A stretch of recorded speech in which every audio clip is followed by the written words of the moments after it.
চাওক আইচেংফা আজি 12টা দিনত CID ফালৰ পৰা তেওঁলোকে এই ঘটনাটোৰ জোৰদাৰ তদন্ত এটা তেওঁলোকৰ ভাষাত তেওঁলোকে আৰম্ভ কৰা পৰিলক্ষিত হৈছে আৰু CID নিতৌ ইয়াত বাহৰ পাতি তেওঁলোকে সমগ্ৰ ঘটনাটোৰ পুংখানুপুংখভাৱে তেওঁলোকে অধ্যয়ন কৰিছে আৰু ইয়াৰ পৰা কেনেধৰণে তেওঁলোকে এই ৰহস্য ভেদ কৰিব পাৰে সুনীল গগৈ কলৈ গ'ল ক'ত আত্মগোপন কৰিছে সেই ৰহস্য ভেদ কৰাত তেওঁলোক লাগি থকা পৰিলক্ষিত হৈছে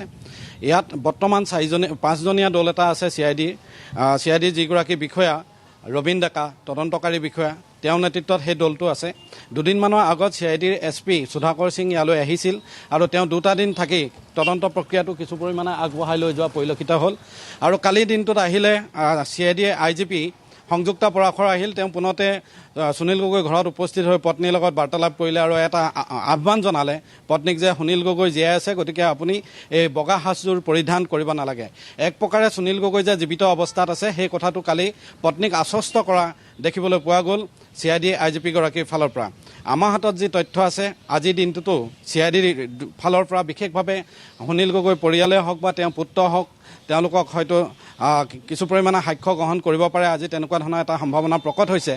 আৰু যি এটা অনুমান কৰিছোঁ এই ঘটনাটোৰ ৰহস্য ভেদ হ'বলৈ হয়তো আৰু বেছি দিন বাকী নাথাকিব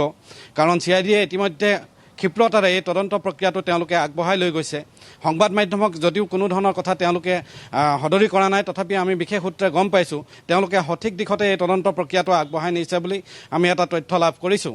আৰু ইয়াৰ বিপৰীতে দেখিবলৈ পোৱা গৈছে যে ইয়াৰ লগত দুটা কথা জড়িত হৈ আছিল সুনীল গগৈয়ে জাহাংগীৰক কিয় হত্যা কৰিলে তাৰ উত্তৰটো আৰক্ষী ফালৰ পৰা প্ৰথম সংবাদ মাধ্যমত কোৱা হৈছিল যে বীমাৰ যিবোৰ পলিচি আছিল পলিচিৰ টকা তেওঁ লাভ কৰিবৰ বাবে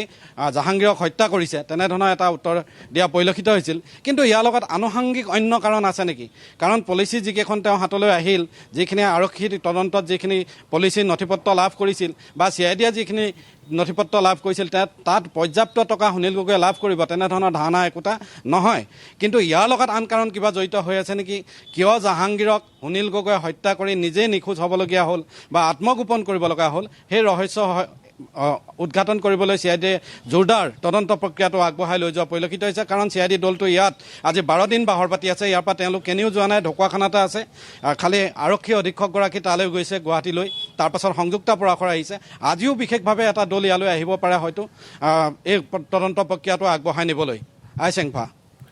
হয় বুবুল হাজৰিকা আপোনাক এই মুহূৰ্তত ধন্যবাদ জ্ঞাপন কৰিছোঁ আপুনি এই সন্দৰ্ভত সবিশেষ জনোৱাৰ বাবে